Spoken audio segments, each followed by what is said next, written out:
তো বলছে বলছে যে আপনি যাবেন না, আজকে কীর্তন হচ্ছে। বলছে রবিবার দিন বাজার বন্ধ, রবিবার দিন হলে যেতাম, বুধবার বটে মঙ্গলবার বটে যেতে পারবো না। আচ্ছা মায়েরা, মঙ্গলবার যদি বিপদে পড়েন ভগবানকে ডাকেন, হে প্রভু দেখা দাও দেখা দাও দেখা দাও, ভগবান তখন কি বলে, তোর তো রবিবার বটে মঙ্গলবার নয়, আমি যাবো না। তখন কি করবেন? এই জন্য ভগবানের বিচার নেই, যে কোনো দিন যে কোনো সময় যে কোনো মুহূর্তে ডাকতে হয়, বলা যায় না কে কখন চলে যাবে। এইদিকে কীর্তন শুনতে এসছেন, বাড়ি ফিরে যাবেন, গ্যারান্টি আছে? বলুন হাত তুলে, গ্যারান্টি আছে? না। রাত্রিবেলায় শোবেন, সকালবেলায় চোখ খুলবেন, সকাল হবে, চোখ না খুললে পরকাল হবে। ট্রেন আসবার সময় সিগন্যাল দেয়, আমরা জানতে পারি ট্রেন আসে। মৃত্যু আসবার সময় কোনো সিগন্যাল দেয় না, যে কোনো মানুষের জীবনে যে কোনো মুহূর্তে হয়। হাত তুলে মালা জপে সালায়ারে করে জপে মনে মনে জপে তারে পরিহারি, মালা জপে সালা করে জপে হারে করে জপে ভাই, মনে মনে জপে তারে পরিহারি। ও মাইয়া, রামকৃষ্ণ দেব বললেন মায়েদের ভগবান ভজনা চিড়ে আউলির চিড়ে ভানার মতো। মায়েরা ঢেকি দেখেছেন? ঢেকি জোরে বলুন, এই যে ঢেকি দেখেছেন? আচ্ছা, রামকৃষ্ণ দেব বলল মায়েদের ভগবান ভজনা চিড়ে আউলির চিড়ে ভানার মতো। বাচ্চাকে কোলের স্তনপান করায়, একদিকে গর্ততে হাতটা তালে তালে রাখে, একদিকে খরিদ্দারের সঙ্গে কথা বলে। আচ্ছা মায়েরা বলুন তো, ঢেকি যদি দেখেছেন যে গর্ততে হাত দেয় তার টেনশন বেশি না যে পা দেয় তার টেনশন বেশি? জোরে বলুন, ভেবে বলবেন কিন্তু, যে গর্ততে হাত দেয় তার টেনশন বেশি না যে পা দেয় তার টেনশন বেশি? গর্ততে হাত দেয়। আচ্ছা বেশ, এবার উল্টে দিই। আচ্ছা বলুন তো, মেয়ে যদি গর্ততে হাত দেয়, মা যদি পা দেয়, কার টেনশন? জোরে বলুন, কার টেনশন বেশি? হ্যাঁ, আর মা না হয় যে যা হয় যা যা যা বোঝেন, যা বোঝেন না বোঝেন নাকি? আপনাদের যা নাই তো বুঝবেন কি করে? যা বোঝেন না, যা কি বলে, তোর যা হবে তোর যা হবে। মায়েদের ভগবান ভজনা চিড়ে আউলি চিড়ে ভানার মতো। রামকৃষ্ণ দেবের বাণী কি বললেন? বাচ্চাকে কোলে স্তন পান করাই, একদিকে হাতটা তালে তালে রাখে। খরিদ্দার বলে 5 টাকা চিড়ে দাও, একদিকে খরিদ্দারের সঙ্গে কথা বলে, একদিকে বাচ্চাকে স্তন পান করাই, একদিকে হাতটা তালে তালে রাখে। এই তত্ত্ব কি? আপনার ছেলেকে দেখবেন, মেয়েকে দেখবেন, সংসার দেখবেন, মন রাখবেন গোবিন্দের চরণে। তালি হাতে করো কামার, মুখে বলো হরি হরি, মানব জনম তোমার যাইবে গো করি। হাতে করো কামার, মুখে বলো হরি, মানব জনম তোমার যাইবে গো করি।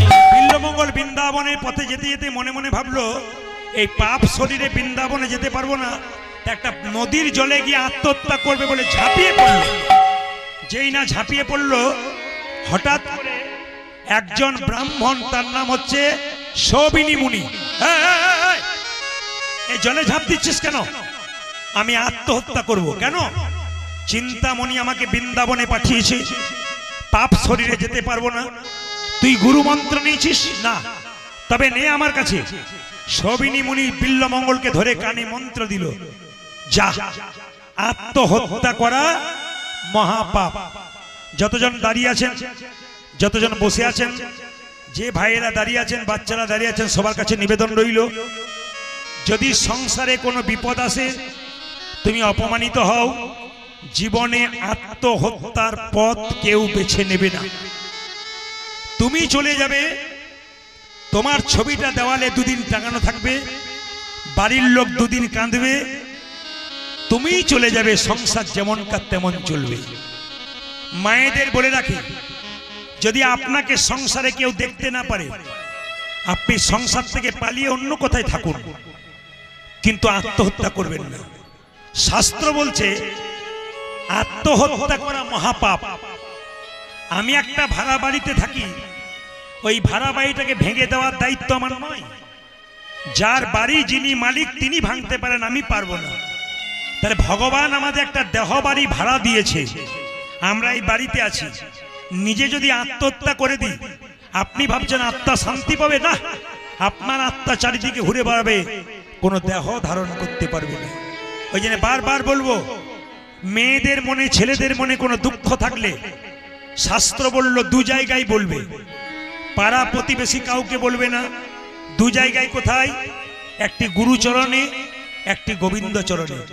তোমার দুঃখের কথা পাড়ার মেয়েকে বলবে, ও আরো 5 জনকে ছড়িয়ে দেবে। কিন্তু ভগবানের মন্দিরে গিয়ে কেঁদে কেঁদে বলো, ভগবান তোমার দুঃখ কথা শুনবে, দুঃখে নিবারণ করবে।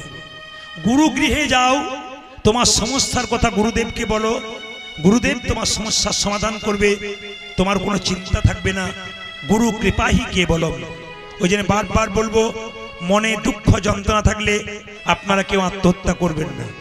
আত্মহত্যা করলে তার সাধ্য কাজ করানো পর্যন্ত উচিত নয়। কেন?